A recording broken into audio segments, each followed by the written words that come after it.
For today ay magpapaksiw ulit ako, guys. So ang problema, wala tayong suka. So ang ilalagay natin na pang-asim ay magic sarap. I-try nyo, guys. So yummy. Mas gusto ko siya kaysa sa vinegar, kasi yung vinegar sobrang asim. So, ito, guys, yung ginger, garlic, and onion ay nandito na siya sa dyan. Nilagay ko dyan sa ano, pinaka loob niya para hindi ma-burn yung isda natin. So, ayan, guys, may talong din ako at saka lalagyan na natin siya ng toyo. Adobong sinigang, guys. Ayan. Mas gusto ko kasi yung toyong nilalagay ko. And then, lagay na natin sa ibabaw yung masisira na kasi itong talong ko. Itong talong. Parang ano, parang ang dami naman yata ng talong ko, guys. So, ayan. Tignan natin kung kasya. And then, guys, mag-add tayo ng konting tubig. Ayan, guys. Add ako ng konting tubig para sa panluto natin. Ayan. Ayan siya.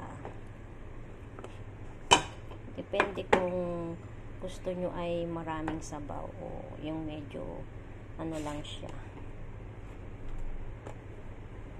Maga-maga lang siya ng konti. So, ayan, guys, lagay na natin lahat at sasalang na natin siya. Mamaya natin lalagay yung pang-asim natin, guys, para hindi daw tumigas yung fish pag nilagay na natin, sinabay natin. So, ayan, guys, ready to cook na. So, ayan. Malaki na tong kusina namin, guys, kasi lumipat kami ng bahay pansamantala. So, ayan. Ayan na. Then,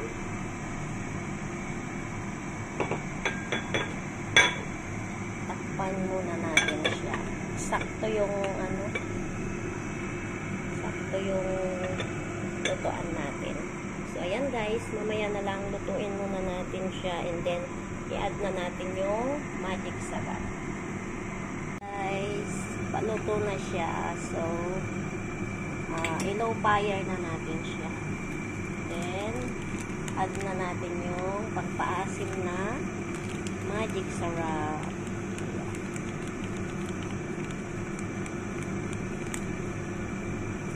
Depende kung gusto nyo sobrang asim or katamtaman lang. Mag-add din ako ng olive oil sa ibabaw. It smells so good. Sakto kasi may sipon ako. masarap mag-ulam ng mga maasim-asim.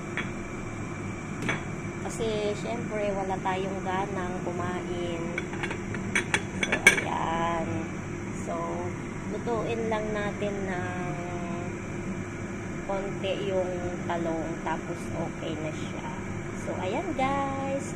Thank you for watching and please don't forget to like and subscribe on my YouTube channel. God bless everyone.